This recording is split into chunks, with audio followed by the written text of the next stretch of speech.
രൂപാന്തരീകരണ തിരുനാൾ എന്ന് വേണമെങ്കിൽ നമുക്ക് വിശേഷിപ്പിക്കാം. നമ്മൾ വായിച്ചു കേട്ടത് യേശുവിൻ്റെ രൂപാന്തരീകരണത്തെ പറ്റിയാണ്. പരിശുദ്ധ അമ്മയുടെ തിരുനാൾ ആഘോഷിക്കുന്നുവെങ്കിലും രൂപാന്തരീകരണത്തിൻ്റെ സുവിശേഷ ഭാഗം തന്നെയാണ് ഞാൻ വായിച്ചത്. 2-3 ചിന്തകളത് നമ്മുടെ മുമ്പിൽ അവതരിപ്പിക്കുന്നുണ്ട്.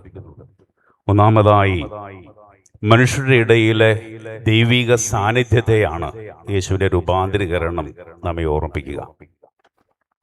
ദൈവത്തിൻ്റെ സാന്നിധ്യം മനുഷ്യരുടെ ഇടയിലുള്ളത് കൊണ്ട്, വിശിഷ്യ തൻ്റെ അരുമ ശിഷ്യന്മാരായ 3 പേർ അനുഭവിച്ചത് കൊണ്ടാണ് അവർ ഏറ്റുപറഞ്ഞത്, ഗുരു, നമ്മൾ ഇവിടെയായിരിക്കുന്നതാണ് നല്ലത്, ഞങ്ങൾ 3 കൂടാരങ്ങളുണ്ടാക്കാം. പ്രിയപ്പെട്ടവരെ, യേശുവിനോടൊപ്പമായിരിക്കാൻ അല്ലെങ്കിൽ നമ്മോടൊപ്പമായിരിക്കാൻ യേശുവിൻ്റെ സാന്നിധ്യം എന്നും അനുഭവിച്ച് ജീവിക്കുക, അവനോട് കൂടെ വസിക്കുക എന്നുള്ളതാണ്, അവൻ്റെ സാന്നിധ്യത്തിലായിരിക്കുക എന്നുള്ളതാണ് യേശുവിൻ്റെ രൂപാന്തരീകരണം നമ്മെ പഠിപ്പിക്കുന്ന ഒന്നാമത്തെ തത്വം. രണ്ടാമത്, ഇത് സ്വർഗത്തിൻ്റെ ഒരു മുന്നാസ്വാദനമാണ്. നമ്മളൊക്കെ സ്വർഗപ്രാപ്തിക്ക് വേണ്ടി, വാഗ്ദത്ത ഭൂമിക്ക് വേണ്ടി പ്രയാണം ചെയ്യുന്നവരാണ്. നമ്മൾ ആരും അതെങ്ങനെയെന്ന് കണ്ടിട്ടില്ല. ഇവിടെ പരിശുദ്ധ അമ്മയുടെ സ്വർഗാരോപണ തിരുനാൾ ആഘോഷിക്കുമ്പോൾ നമുക്ക് മുമ്പേ സ്വർഗത്തിന്റെ മഹത്വം അനുഭവിച്ച അമ്മയുടെ മധ്യസ്ഥതയിൽ ഈ സ്വർഗത്തിന്റെ സന്തോഷം അനുഭവിക്കാൻ, അല്ലെങ്കിൽ അതിൻ്റെ മുന്നാസ്വാദനം ഈ രൂപാന്തരീകരണത്തിലൂടെ അവതരിപ്പിക്കുമ്പോൾ ഈ സ്വർഗം പ്രാപിക്കാനായിട്ടുള്ള ഒരുക്കത്തിലായിരിക്കാനായിട്ട് നമുക്ക് സാധിക്കണം. മൂന്നാമത്, യേശുവിന്റെ രൂപാന്തരീകരണം നമ്മുടെ മുമ്പിൽ അവതരിപ്പിക്കുന്നത് തന്നോട് കൂടെയുണ്ടായിരുന്ന 3 അരുമ ശിഷ്യന്മാരുടെയും വിശ്വാസം ഏറെ വർദ്ധിക്കാനായിട്ട്, ആഴപ്പെടാനായിട്ട് ഈ അനുഭവം കാരണമായി എന്നുള്ളതാണ്. അതുകൊണ്ടാണല്ലോ അവർ പറഞ്ഞത്, ഗുരു, ഇവിടെ ആയിരിക്കുന്നതാണ് നല്ലത്. അവർ കണ്ടെത്തിയ, അല്ലെ അവർ അനുഭവിച്ച ആ മഹത്വത്തിന്റെ അനുഭവം, ആ ദർശനത്തിന്റെ അനുഭവം അവരുടെ ഉള്ളിൽ വലിയ വിശ്വാസമായി ആഴപ്പെട്ടതിന്റെ പ്രതികരണമായിരുന്നു. നമുക്ക് ഇവിടെ ആയിരിക്കാം. ഇവിടെ എന്ന് പറയുമ്പോൾ സ്ഥലത്തിന്റെ പ്രത്യേകതയല്ല, യേശുവിന്റെ സാന്നിധ്യവും യേശുവിനോടൊപ്പം ഉണ്ടായിരുന്നവരുടെ സാന്നിധ്യവും അവർക്ക് നൽകിയ വലിയ സന്തോഷത്തിന്റെ അനുഭവമാണ് നമുക്ക് ഇവിടെ ആയിരിക്കാമെന്ന് പറയാൻ കാരണമായത്. അത് അവരുടെ വിശ്വാസത്തെ ആഴപ്പെടുത്തി എന്നുള്ളത് കൊണ്ടാണ് ഇപ്രകാരം ഏറ്റുപറച്ചിൽ അവർ നടത്തിയത്. പ്രിയപ്പെട്ടവരെ, യേശുവിന്റെ രൂപാന്തരീകരണം മൂന്നാമതായി നമ്മുടെ മുൻപിൽ അവതരിപ്പിക്കുന്ന, നമ്മെ ഓർപ്പിക്കുന്ന വലിയ സത്യം എന്ന് പറയുന്നത്, നമ്മളൊക്കെ വിശ്വാസികളാണ്. എൻ്റെയും നിങ്ങളുടെയും ഒക്കെ ജീവിതത്തിൽ വല്ലപ്പോഴുമൊക്കെ ഉണ്ടാകുന്ന ദൈവാനുഭവങ്ങൾ നമ്മുടെ വിശ്വാസത്തെ ആഴപ്പെടുത്താനായിട്ട് സഹായിക്കുന്നുണ്ടോ, സഹായകമാകുന്നുണ്ടോ എന്ന് ചിന്തിക്കാൻ ഈ രൂപാന്തരീകരണ തിരുനാള് നമ്മെ ആഹ്വാനം ചെയ്യുകയാണ്. പരിശുദ്ധ അമ്മയുടെ സ്വർഗാരോഹണ തിരുനാളുമായിട്ടാണ് എൻ്റെ ഒരുക്കത്തിലുള്ള നൊവേന ദിവസങ്ങളിലാണ് നമ്മൾ കടന്നു പോവുക. ഈ പ്രദേശമൊക്കെ പരിശുദ്ധ അമ്മയോടുള്ള ഭക്തിയിൽ നിറഞ്ഞു നിൽക്കുന്ന സ്ഥലങ്ങളാണ്. പള്ളിപ്പുറം, തൊട്ടടുത്തുള്ള മുട്ടം, ഞാൻ അവിടെ നിന്നാണല്ലോ വരിക.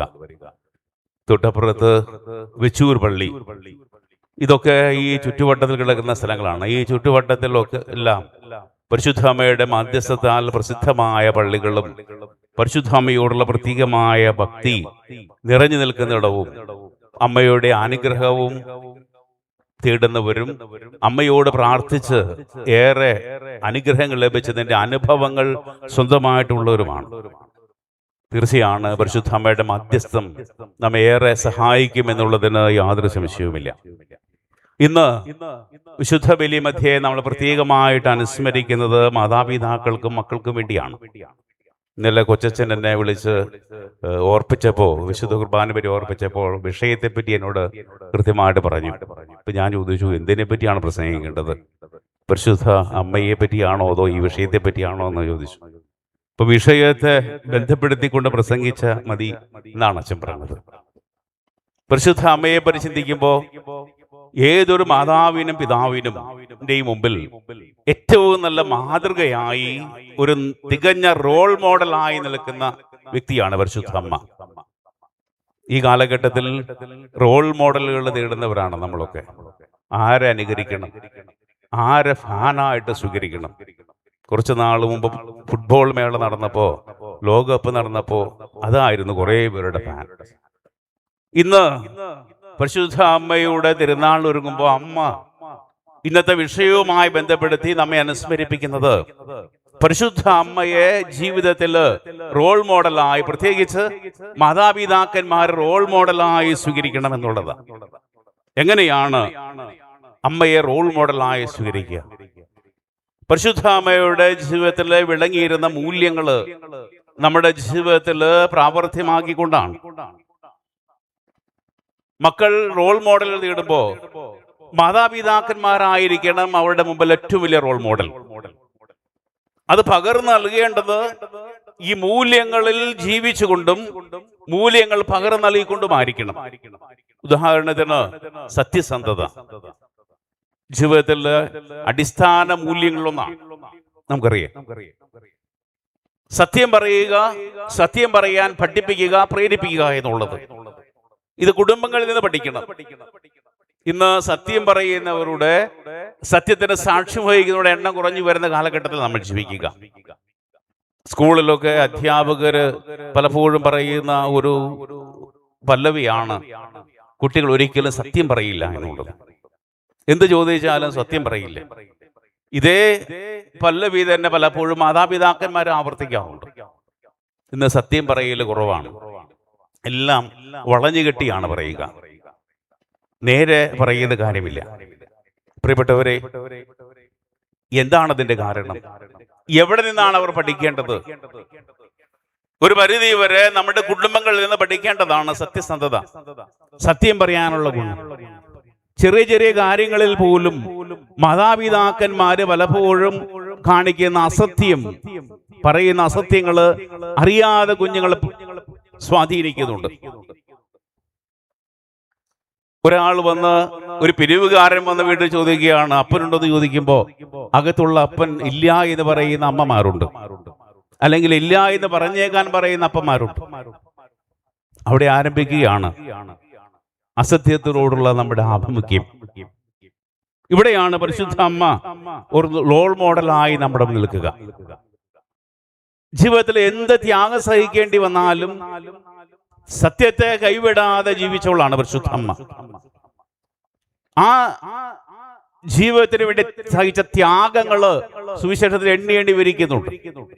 അമ്മ നടത്തിയ പലായനങ്ങള്, യൗസേപ്പും മറിയയും കൂടി നടത്തിയ പലായനങ്ങളൊക്കെ നമുക്കറിയാം. ജീവിതത്തിൽ സത്യത്തിന് വേണ്ടി, നീതിക്ക് വേണ്ടി അനുഭവിക്കുന്ന ത്യാഗങ്ങൾ മക്കൾ കാണുമ്പോ അത് അവരുടെ ജീവിതത്തിന്റെ ഭാഗമായി മാറും. അവർ അത് പ്രാവർത്തികമാക്കും. രണ്ടാമതായി നമ്മുടെ പ്രാർത്ഥനാ ജീവിതമാണ്. നമ്മുടെ പ്രാർത്ഥനാ ജീവിതം മക്കളുടെ മുമ്പിൽ റോൾ മോഡൽ ആക്കണം. യൗസേപ്പിനെയും മറിയത്തെയും പറ്റി പറയുന്നത് എല്ലാം അവർ പതിവനുസരിച്ച് ചെയ്തു എന്നാണ് പറയുക.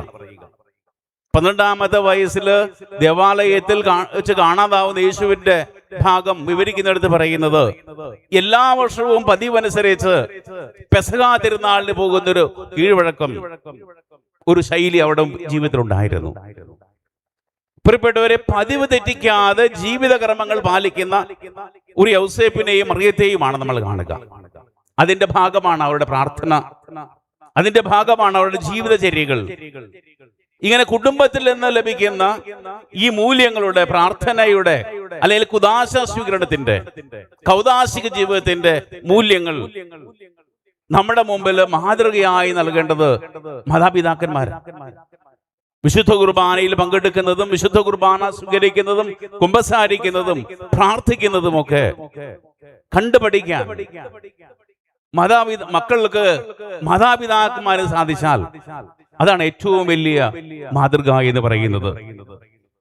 മൂന്നാമത് സ്നേഹത്തിന്റെയും പരിഗണനയുടെയും പരിചരണത്തിന്റേതുമായ ജീവിതമാണ്. വീണ്ടും പരിശുദ്ധ അമ്മയിലേക്ക് തിരിയുമ്പോൾ മാതാപിതാക്കന്മാരുടെ ജീവിതത്തിൽ പ്രാവർത്തികമാക്കേണ്ട ഈ സ്നേഹത്തിന്റെ, പരിചരണത്തിന്റെ, പരിഗണനയുടെ ജീവിതം നമുക്ക് ഏറെ കാണാൻ സാധിക്കും. ഇളയമ എലിസബത്തിനെ സന്ദർശിക്കുന്നതും പരിചരിക്കുന്നതും മുതൽ, മറ്റുള്ളവരുടെ ആവശ്യം ഇടപെട്ട് അവരെ സഹായിക്കുന്നത് മുതൽ ഒത്തിരിയേറെ സന്ദർഭങ്ങളിൽ ഈ പരിഗണനയുടെ, സ്നേഹത്തിന്റെ, പരിചരണത്തിന്റെ മാതൃക നമുക്ക് കാണാൻ സാധിക്കും. എന്നാൽ നമ്മുടെയൊക്കെ കുടുംബങ്ങളിലോ സഹോദരങ്ങൾ തമ്മിലുള്ള ബന്ധങ്ങൾ,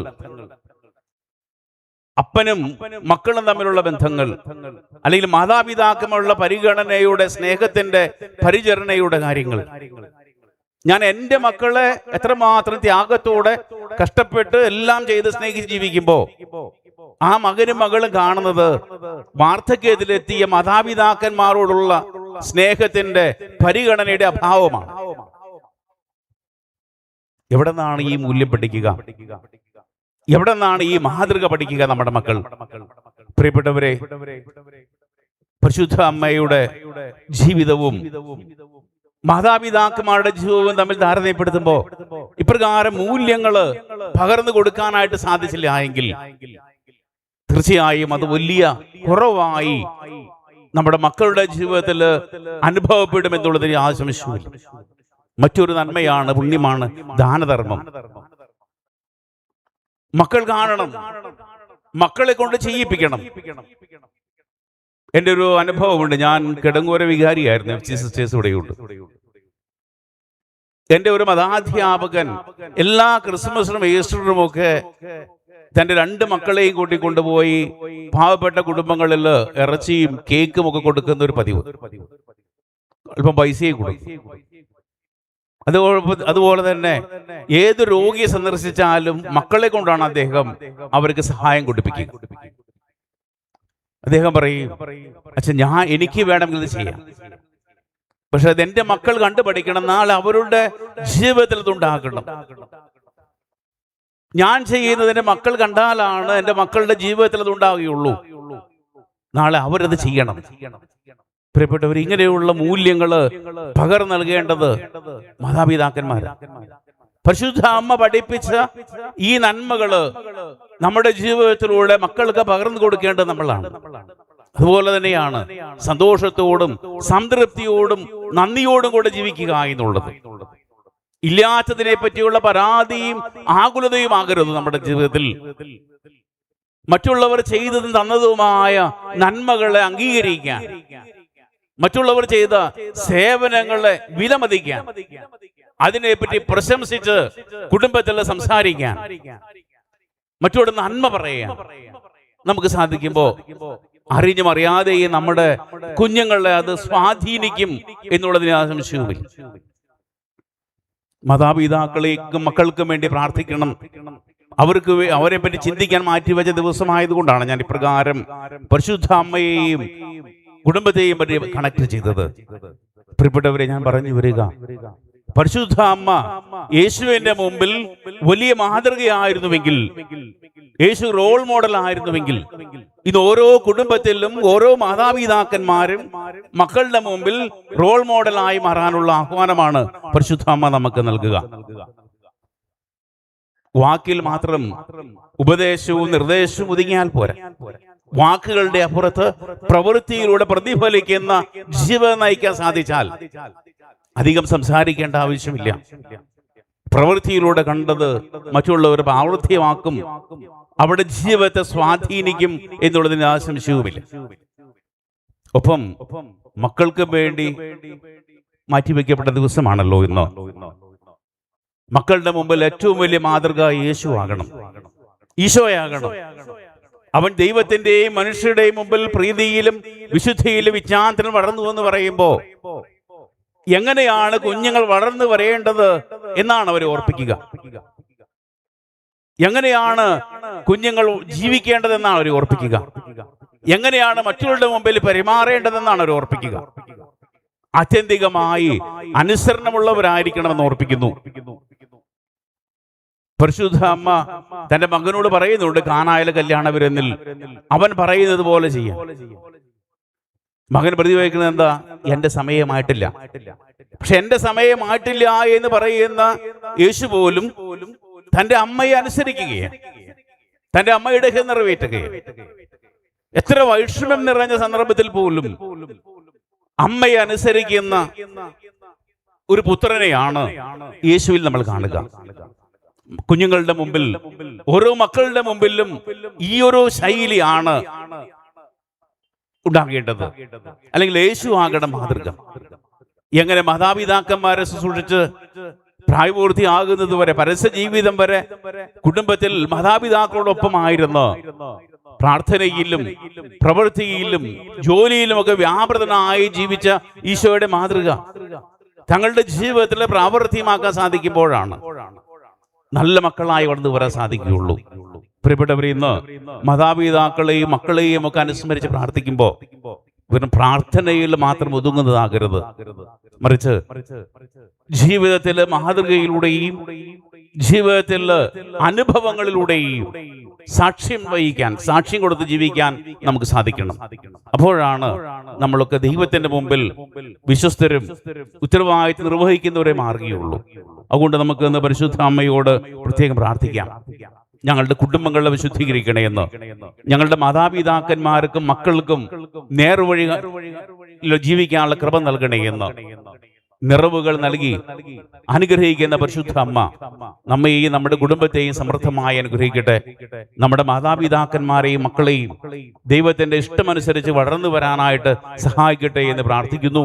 പിതാവിന്റെയും പുത്രന്റെയും പരിശുദ്ധാത്മാവിന്റെയും നാമത്തിൽ ആമേൻ.